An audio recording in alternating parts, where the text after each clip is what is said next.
Welcome back. Freedom Forum 2, second hour. First hour we hit a lot of local stuff and went through the city of Lafayette stuff mainly. Sheriff, Marshal. I still can't believe it's going on 3 years, but like you said, once his retirement comes in, it's over. Acadiana Patriots meeting is September 13th. Going to have Rick Edmonds running for Secretary of State, Josh Gilry running for the 3rd District seat, Representative, Julie Emerson and Blake Maguez, and Edmondson were all part of the Gang of No. I'd love to get him a hat that says Gang of No. Huh? That would be cool. I might have to check around. No, I have to call Brett Guyman. He has a shop in Lake Charles. But should be a good meeting. And this month's meeting, or September's meeting, will be at the Southside Library, as will October. Should be an interesting evening. Rick Edmonds, pretty good guy. I've been to several meetings with him. I think the biggest opponent is the one that has the most money in that race is Julie Stokes, $400,000. But you know where most of that money came from? Her. She donated $350,000 to her campaign. That job don't pay that much in 4 years. I don't get it. Let's hope that, well, never mind. I can't say that on the air. That's about a tenth. She's only going to make about a tenth of that. Yeah. There got to be some other bennies in there somewhere. There's something going on. Yeah, to spend that kind of money. Rest of them are all around $100,000. One of them, they said, that's running had like $3,000 in his coffer. Hey, I don't think he's going too far. Okay, let's see. What do we got this hour? Hopefully I got enough to get through the hour. Oh no, there's always enough to get through the hour. I can always go in my briefcase and pull out more stuff. Well, you see, we're back to the state troopers again, and here we go. We talk about Pope and all getting away with his stuff for 3 years, seven felony charges, and we're going on 3 years and nothing's happened, basically. Vegas troopers managed to hit the jackpot. And that doesn't mean that they hit the slots in Vegas. When you first read that, it sounds like they won some money on their trip. Actually, they did. They charged us taxpayers a lot of money. Everyday citizens of Louisiana depend on the good judgment and discipline of state troopers to keep them safe. And I want to make a statement here because it brought to my attention. Your everyday state trooper that's out on the road is probably a good guy. We're looking at the issues we're talking about here are administrative and upper level people. We're not talking about the average state trooper. I want to make that clear. Also, I like to make that clear because I do travel the roads a lot.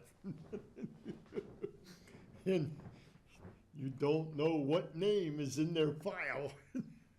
Somebody told me that. All you have to do is pay the Trooper Association, and they pay you, pull you over, you got a little sticker.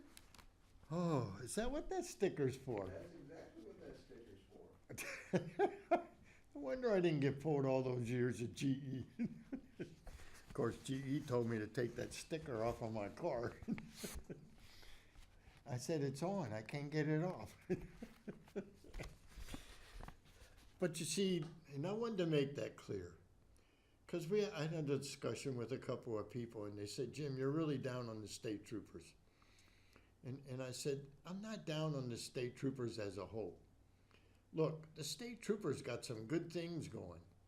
When you see them sitting along the road or following a truck or something across the state, they're getting paid some good bucks to do that. But they're working. That's all I can say about that. But the average state trooper is not involved in this mess. A handful of them demonstrated neither when they took a side trip to Las Vegas on their way to a business conference 2 years ago, leaving taxpayers with at least $13,000 in unnecessary expenses. Now, I don't know about you, but San Diego's over here. This don't work right on the TV. San Diego's over here, and Las Vegas is up here, and Arizona's here. I-10 goes through Arizona over to LA and then down to San Diego. When So, you take the split. but you go up to Las Vegas, the Grand Canyon, and then come down to San Diego? Just a little side trip? They Re- lost their GPS. Pardon? They lost their GPS. Yeah, the GPS got lost. Oh, and by the way, the vehicle they were using was a state vehicle.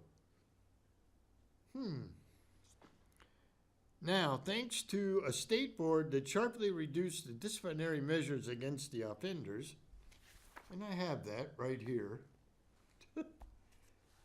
Well, if it's not in this page, if I remember right, they're getting off with the slap on the wrist. Little wonder that people are so cynical about government these days. That's a good point. We look at what's going on in Washington, D.C. Simply amazing. They have the goods on so many people, but nobody's going to jail. It's like, I'm amazed. You know? A kid sets up a Kool-Aid stand or a lemonade stand and they bust them. But you got a certain group of individuals knocking off witnesses and nobody goes to jail. I don't get it. So here we are with the state troopers.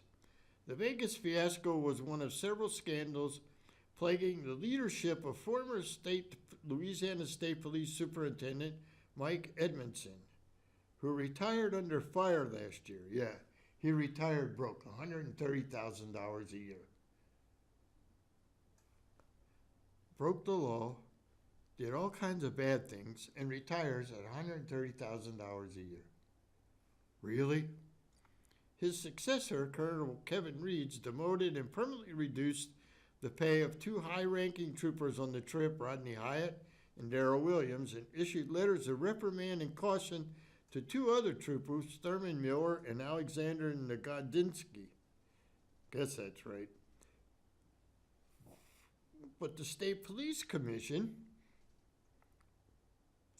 which acts as a civil service board, you ready for that?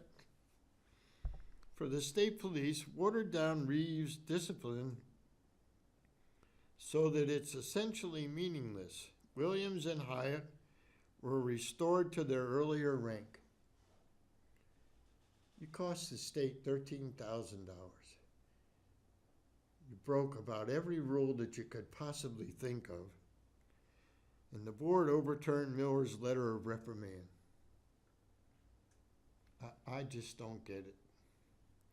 Some other stuff I have here that happened this week, and hopefully I get to it. The state police commission sided with troopers who said that Edmondson knew about the trip and approved of it. I don't care if Edmondson approved of it or not. That doesn't make it right. Edmondson has denied giving his blessing, although the evidence suggests otherwise. That's another one that got off. He retires, nothing happens to him, and he broke all kinds of law. But an officer of the law shouldn't knowingly take a vacation on taxpayers' dime, regardless of what the boss thinks. Good thought. Reeves had it right when he argued that if troopers believe an order to be unlawful, unethical, or immoral, they have an obligation not to follow that order. That kind of individual discretion is critical for the members of Louisiana's most elite law enforcement agency. In failing to support Reeves, the State Police Commission has sent a message to troopers tempted to do wrong. Thumb your nose at the public trust and we'll have your back. You see, just like we were talking about taxes and stuff before, and that people like me misinformed the public about what was going on. How about this? That's no different. Edmondson, who testifies as the commission hearings on the issue, gave credit to the troopers for repaying some of the costs of the side trip. But there's no honor in doing the right thing only after you're caught. If the Vegas trip hadn't been exposed by the Advocate story, it's almost certain that taxpayers would still be on the hook.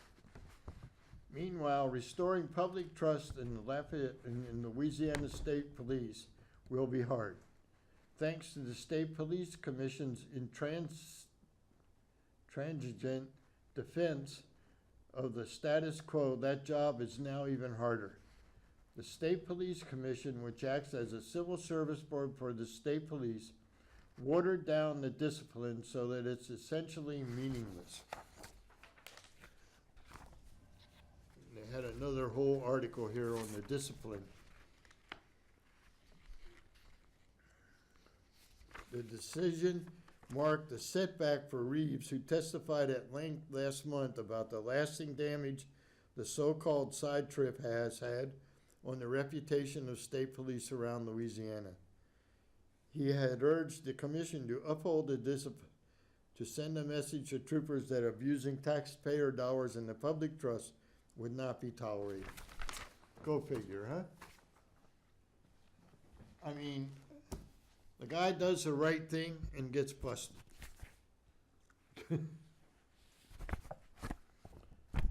So much for Louisiana. I think that's all of my. Oh, this is some good stuff here. When do I want to get to? Well, West Virginia's Supreme Court judges all impeached.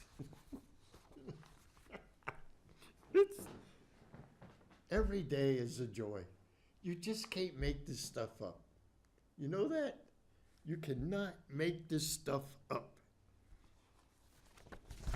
The West Virginia House of Delegates worked until nearly midnight on Monday before reaching the final decision in an earth-shaking public abuse and corruption scandal of historic significance. They stunningly voted to impeach all 4 of their Supreme Court justices.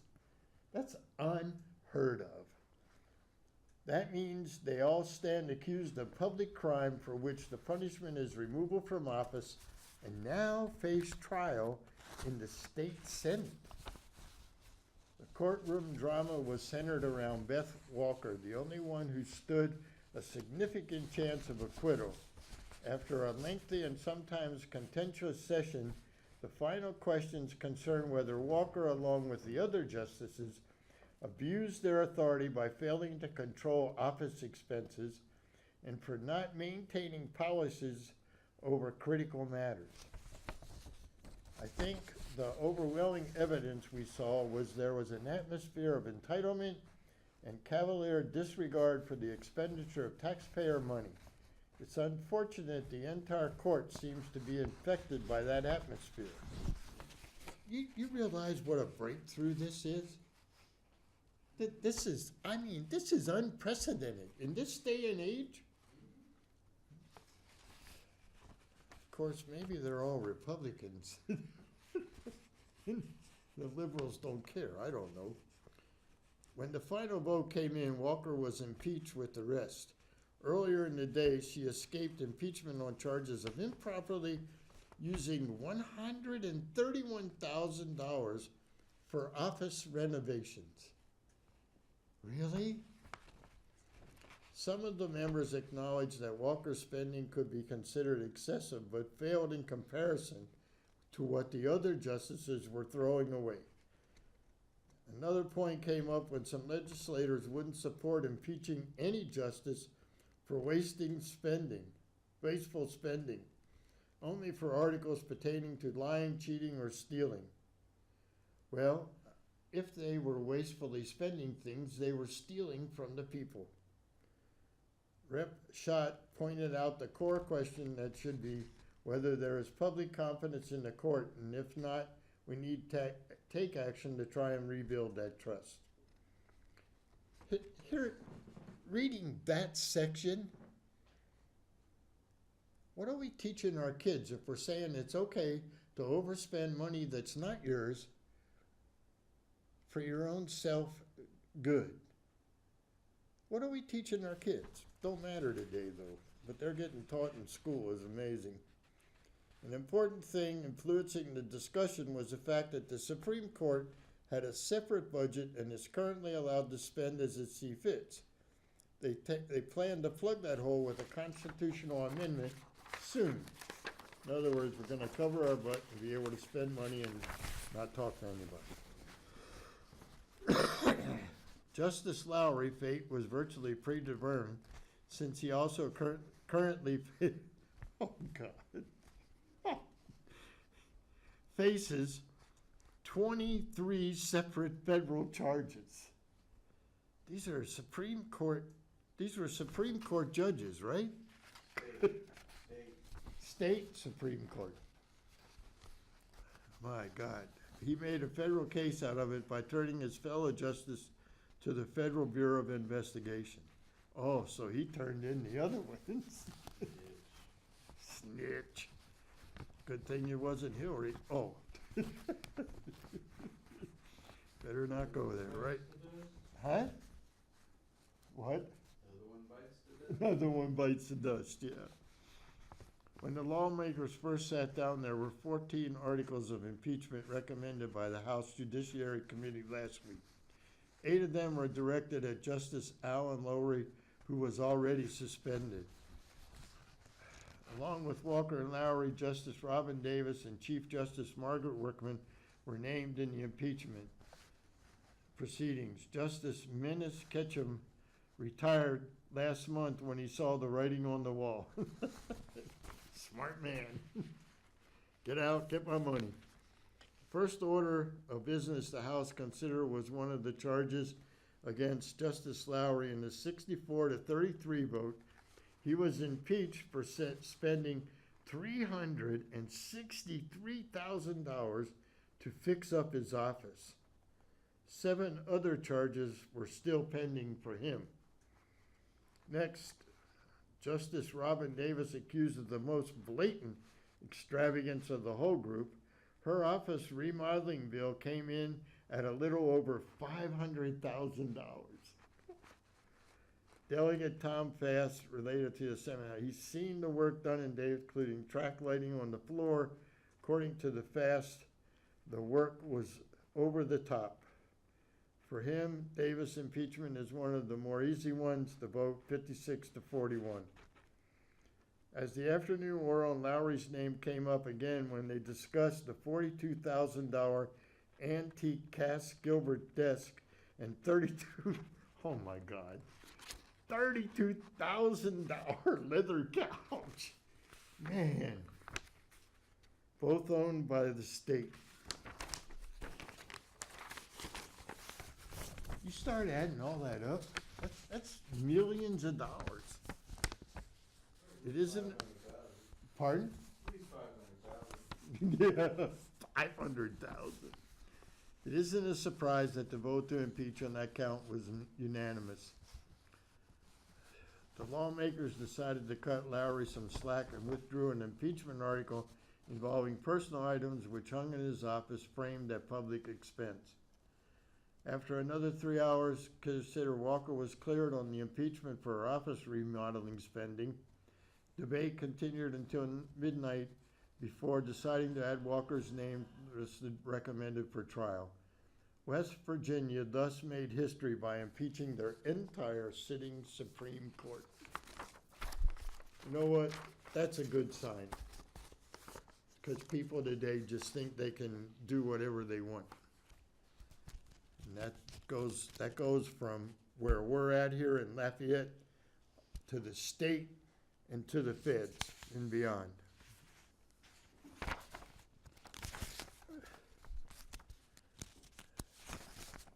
You know, one of the things that irritates me is hearing some of our elected officials constantly talking about the democracy of the United States.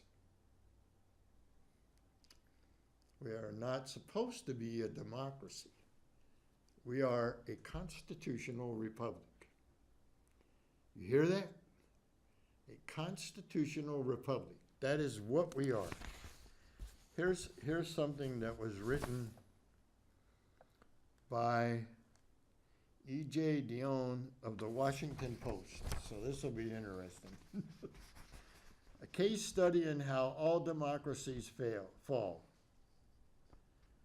How do democratic countries get to the point where they give up on self-rule? Under what circumstances do demagogues capture large audiences through irrational, emotional appeals unmoored from fact, logic, or morality? When do politicians responsible for maintaining a democratic system surrender to dictators? These questions are pertinent to us in the early 21st century than we would wish in the 1990s. Democracy was thought to be on the march. Dang. Now we worry that the international tide is turning autocracy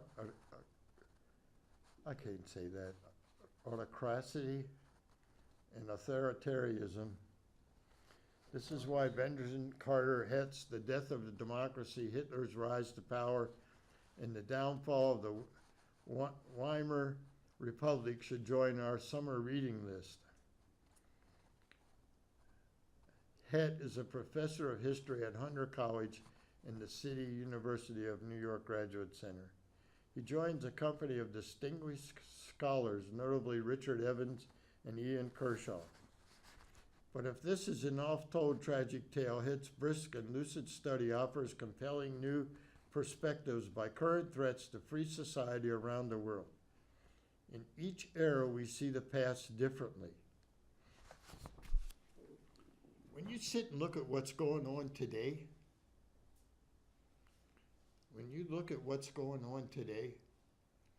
this follows history. This follows Hitler. This follows the downfall of a lot of countries. Let's look at Europe. What's going on in Europe? Merkel let the immigrants take over Germany. France. What's going on in France? These are all things that people should be looking at. What happened in Venezuela?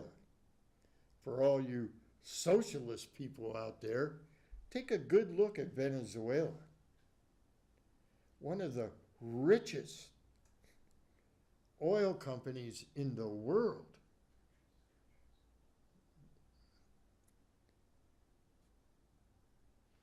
No food, nothing on the... Do you know what I hear here?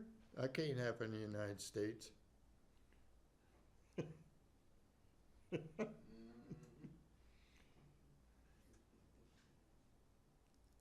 There's a map that showed up on Facebook this week. 25 jihadi camps. Now, some of my friends said, "Oh, Jim, that's bull." You keep thinking that way. What I want to know is our federal government knows where they're at. It's interesting, isn't it? The federal government knows where they're at. Hetz notes, the key to understanding why many Germans supported Hitler lies in the Nazis' rejection of rational, factual world. Hitler could give voice to the flight from reality as could no other German politician of his time. The larger story he tells resonates too. Het argued that the Nazi movement was a response to an overwhelming triumph of global liberal capitalism at the end of the Great War, and that the logic of chaotic moment pushed opponents of austerity to become opponents of liberal democracy as well. The Nazi movement was rooted in anti-Semitism, bigotry, and exclusion, but it's also exploited economic discontent.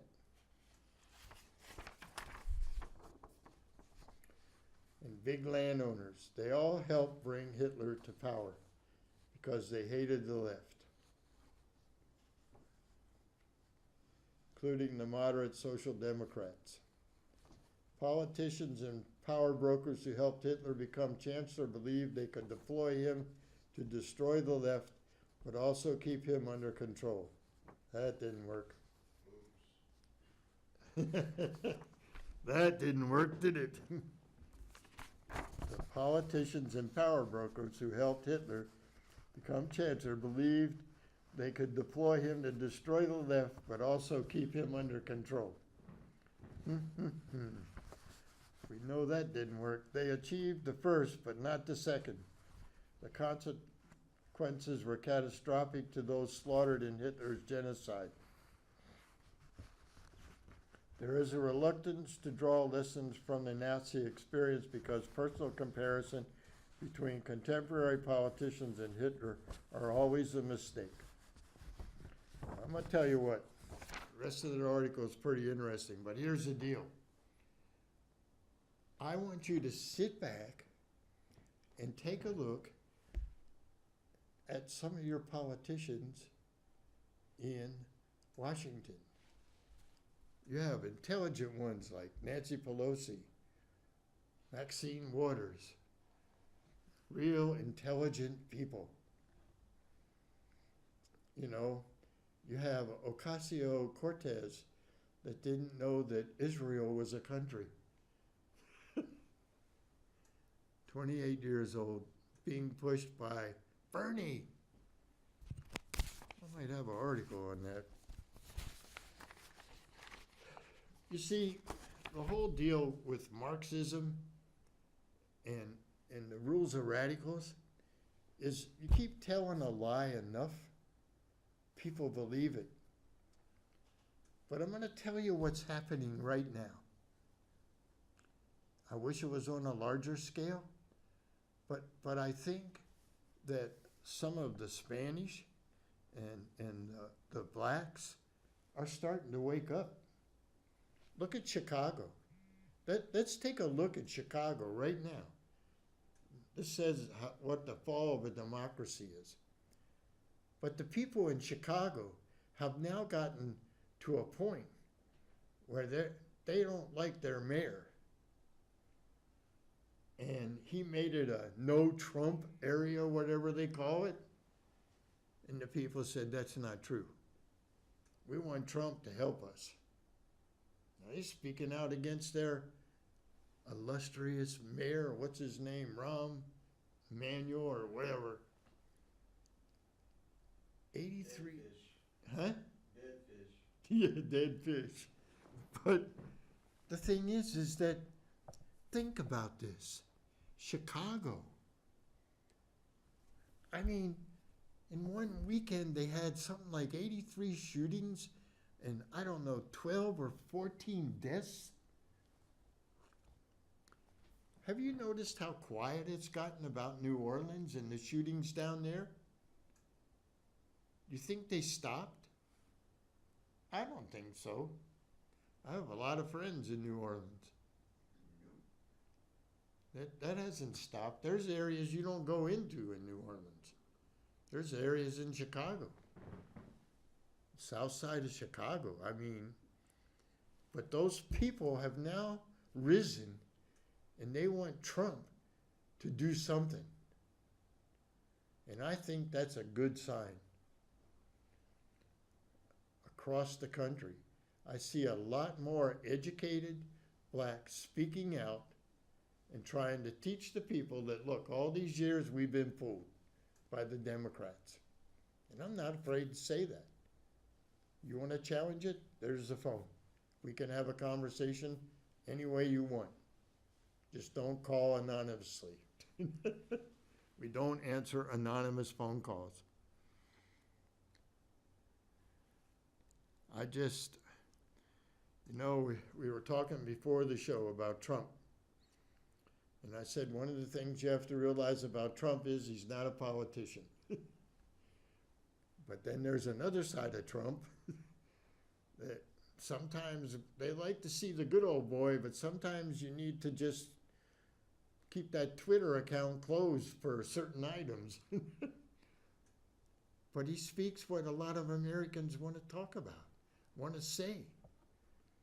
Sometimes I think he goes a little too far, but he's gotten some things done. But he's not a politician. I don't think he's a conservative either. I think there's people that would agree with me on that. But he's getting the job done in certain areas. See what happens. Then we have John Kennedy, the senator. This was an article in the Advocate. I love reading the Advocate. That's a pretty liberal magazine, paper. Kennedy seems obsessed with Governor Edwards. Republican U.S. Senator John Kennedy is obsessed with Governor Edwards. Typically, politicians elected to federal office focus mostly on federal issues, not Kennedy. Generally speaking, Kennedy's fellow Louisiana Bill Cassidy doesn't criticize Edwards. Well, no, it's his buddy. The same is true for others in Louisiana's congressional delegation. When's the last time you heard U.S. Rep. Steve Scalise say anything bad about the governor? Yet Kennedy is always blasting Edwards. Earlier this year, Kennedy even called for the governor to resign, which I don't disagree with. How over the top was that? Kennedy is so consumed with demonizing Edwards that he sent President Donald Trump a letter criticizing the governor on the eve of Edwards' meeting with the president. The governor met with Trump and 5 other governors over criminal justice reform. Now I'm going to tell you what. There's a good side to that criminal justice reform, and there's a real bad side. Some of these guys go out in society, and guess what? They're right back in Angola.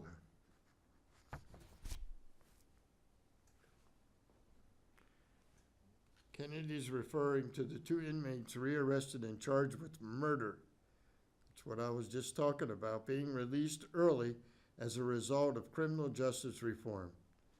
5 other inmates released earlier were arrested for either attempted murder or alleged accomplices to murder. I suspect that when Governor Edwards meets with Trump and whoever he meets with at the White House, he's not going to tell them about the murders. Edwards spokesman Richard Carbo described Kennedy's letter as a political posturing. He's embarrassing the state of Louisiana in his letter to the White House, but even worse, he's scaring the public using flawed data. I don't think he said 100%. Guess what my governor did? He implemented a food stamp work requirement without work.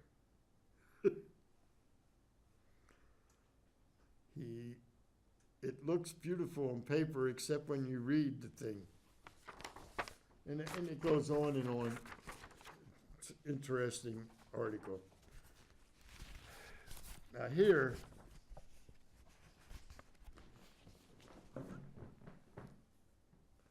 this is interesting. The shameful Trump war on children. Before the story fully fades from view, it's important to remember one of the most shameful episodes in a shameful presidency, the Trump administration policy of zero tolerance toward illegal immigrants that separated more than 2,500 children from their parents. You want to know what? I understand Obama, was it 8,900 or 89,000 kids that he spread all over the country? But you didn't see any of this crud. You know, and Trump didn't write the laws. The other thing, that this wouldn't happen if they didn't enter the country illegally. But you know what else is going on the border? They're doing DNA tests. And they're finding out these aren't even those people's kids. They're just using them to get in the country.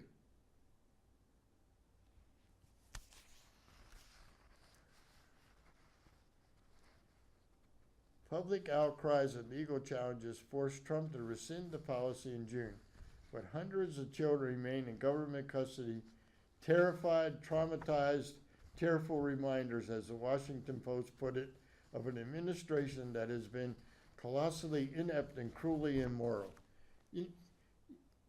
This is not reporting.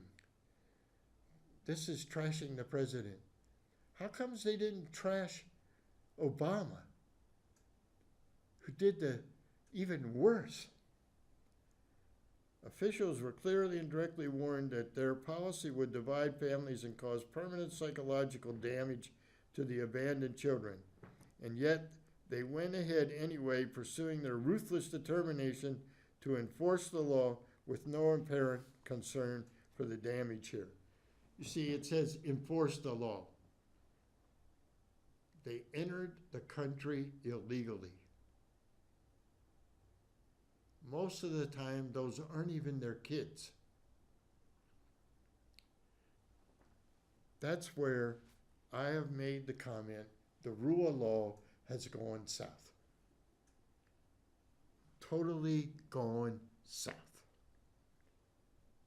Judge Dana Straw ruled that the government's policy arbitrarily tears at the sacred bond between parent and child. If it is their child, he wrote in June, brutal, offensive, and failed to comport with traditional notions of fair play and decency. Last week, Sabra again berated the government when it argued that civil rights organizations should be responsible for tracking down the parents of the children still in detention. This responsibility, of course, is 100% on the government. The government has the sole burden and responsibility and obligation to make this happen. I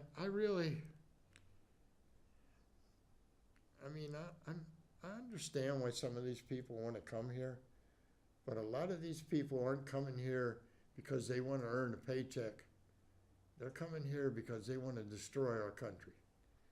And if you don't believe that, well, that's your choice. 25 jihadi camps around the United States. Proven. Another example of Trump's world's willful denial of reality, Commander Jonathan White of the U.S. Public Health Service recently told congressional hearing that the zero-tolerance policy was being formulated. Professionals in the Office of Refugee Resettlement raised a number of concerns about the potential consequences. Decision makers were warned, White said, that their policy would fracture families and damage children. There's no question that separation of children from their parents entails significant potential for traumatic psychological injury to the child. I don't know why that's coming to you. Good.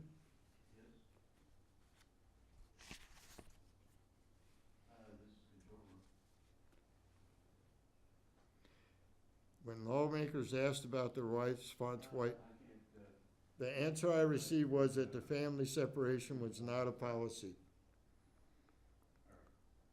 We're going to blow up this dam, but the flooding will cause It's not a policy, so it's not our responsibility. What was that? One of the regulars, I'm just making sure this is right now. Pardon? One of the regulars.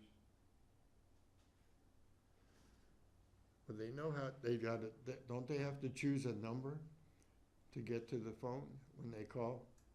It usually tells them that. Oh, well. Unless this one's not working. I think it is, I think he just pushed the wrong number. Now it's going out wrong. Oh, well. But anyways, the viewpoint on this is, I understand taking children away from your, the parents. But the parents also broke the law of bringing the children across the border. So what are we supposed to do? What Trump has done in some cases, or in most cases now, is the children are allowed to stay with the parents.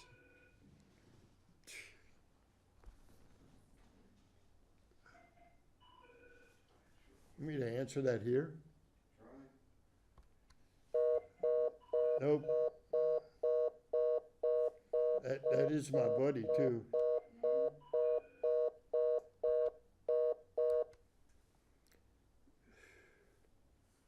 You got him?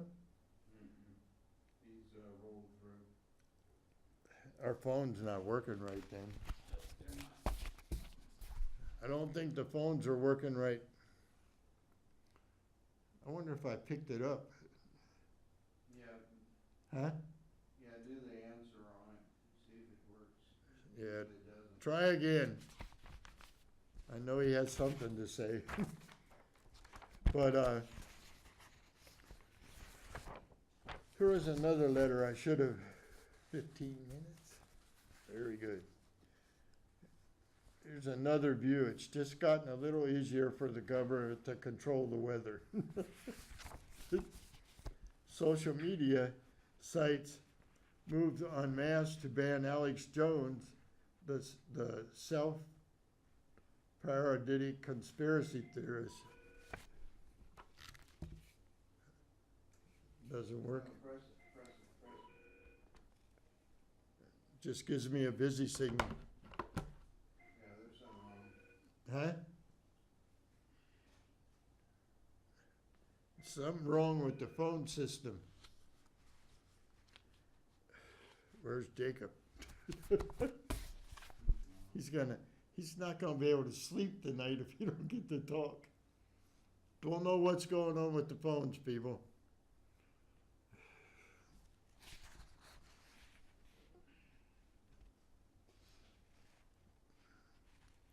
Three 668-950.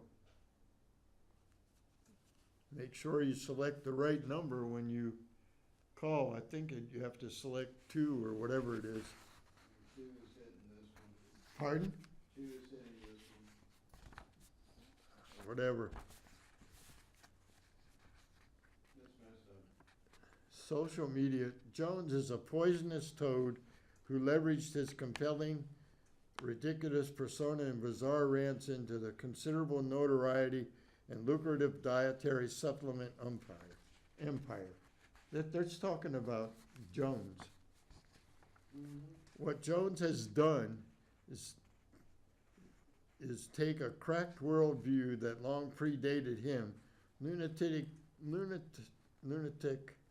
theories about the Council on Foreign Relations and the Bilderberg Group, and have been fringe staple for decades, and shrewdly marketed used technologies that afford him a reach unimaginable to his daft forebears.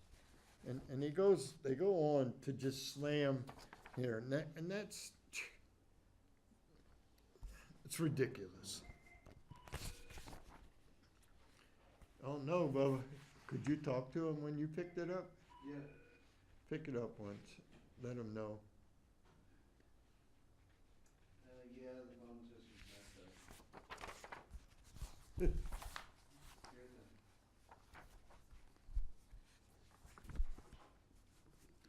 If it ain't one thing, it's another here, huh?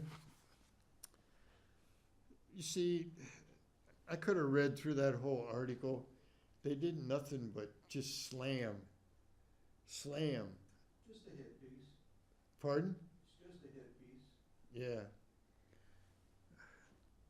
Correct result on public intimidation law. An officer of the law should not have to put up with threats to his job when he arrests somebody. But the two men from Livingston and Tangipahoa parishes won a lawsuit on constitutional grounds after they were accused of public intimidation. A federal appeals court agreed with U.S. district judges who found the language of the current law against public intimidation too broad. The appellate ruling stems from two lawsuits filed by men in Livingston and Tangipahoa parishes who were booked on public intimidation after threatening to get officers arresting them fired. Because the meaning of threat is broad enough to sweep in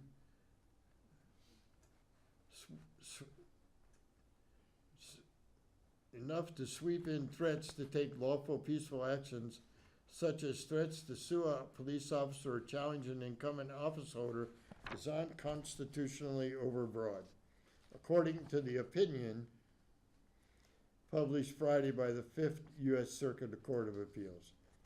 Louisiana has a public intimidation law that makes it a felony to use violence for force or threats upon with the intent to influence his conduct in relation to his position, employment, or duty. The law applies to public employees, jurors, trial witnesses, election officials, school bus drivers. It carries a maximum penalty of 5 years at hard labor. We know of no case in which harsh maximum penalty was imposed. In the case of Livingston and Tangipahoa men, when the incidents appeared to result in no harm to others, local officials declined to prosecute. Even so, the accused men filed lawsuits over the public intimidation charges. The First Amendment to the Constitution is to protect free speech and society diverse as the United States. It must be broadly construed. Our liberties are precious, and the courts acted rightly, signal to the state that the public intimidation statute must be rewritten or shelved. The Attorney General's office is required to defend the state laws and has reasonably pursued an appeal to the Fifth Circuit judges in the lawsuit. There's a lot of intimidation stuff today. I mean, it's gotten to the point, it's really gotten to the point where a police officer, and it's a bad thing, has to be hesitant about anything he does.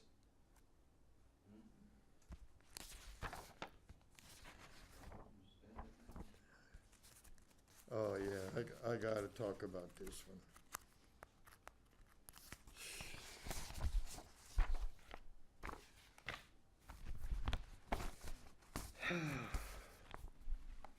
We really got some loony judges. In New Mexico, they found a compound where they were teaching kids how to shoot. They also found the body, which they believe is the son of one of the people in the camp, jihadis. They were teaching these kids how to shoot at schools. So, judge denies motion to keep New Mexico compound suspects jailed until trial. Are you kidding me? These people had kids. Never mind. Judge Sarah Bacchus made the determination saying the state failed to meet the burden of showing the suspects were a danger to the community following several hours of testimony and evidence being presented by the prosecutors. I can't pronounce all them guys' names, but each face 11 counts of child abuse after 11 children were found living in deplorable conditions at the site. Each suspect will have $20,000 signature bond. They don't even have to pay any money. If I read that correctly. You're gonna meet. Pardon? You're gonna meet. Yeah. Meaning they'll have to pay that amount if they don't show for their trial. Well, if they go back to Saudi Arabia or Iran or wherever they're from, you're going to go collect the money? And we'll have to wear ankle monitors. In addition, they will not be allowed to leave the country. Good luck with that. You're right. Good luck with that one. You think they can't take the ankle monitors off? Any visits with children will be supervised. Not a danger. They laughed. They laughed when they were walking out. They totally laughed.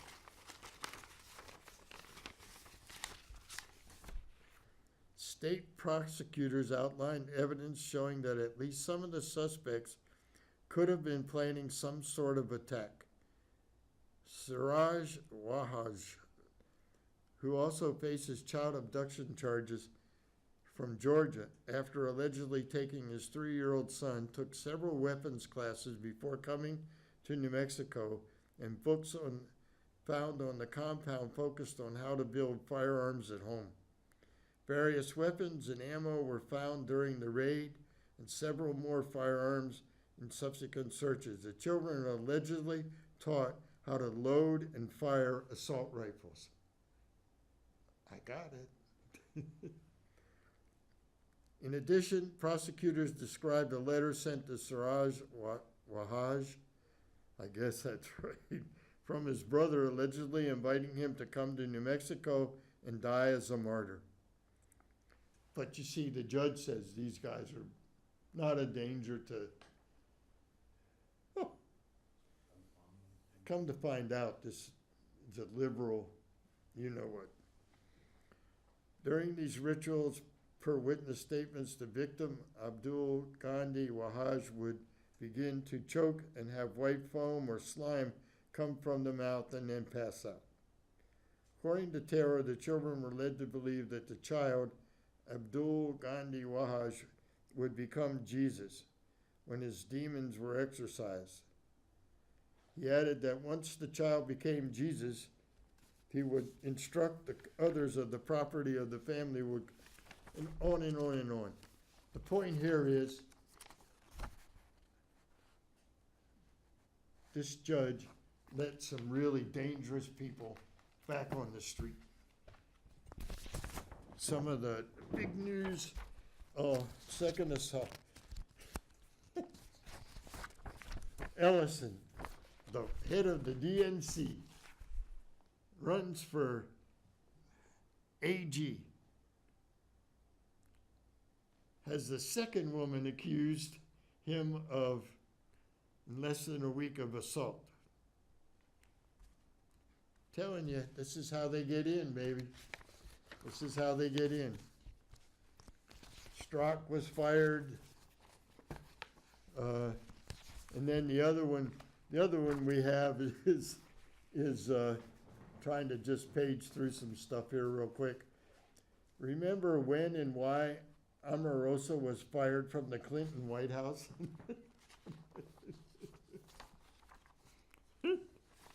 She got fired by the Clintons. Go figure. Now, I like this one. This is a title that says, Bernie is the John the Baptist of the left. That's a good one. Now, here's one of my favorite ones. Courts keep alive lawsuit threat. And you know what that's about? The oil field. Recently, a panel of federal judges rejected the consolidation of more than 40 lawsuits against the oil and gas industry, alleging damages to the Louisiana coast. This disappointing move will cost Louisiana taxpayers time and money as the process clogs our already strained court system. And I could go into more on that, but we're about to run out. Listen, people, find out the facts on what's going on if you live in the city of Lafayette. Keep an eye on what's going on in the state. Keep an eye what's going on federally. I mean, there's just a lot of stuff. And we have a new link this is for watching on the computer. It's aocinc.org/watch. That's another link to watch AOC, period. But anyways, y'all have a great week, and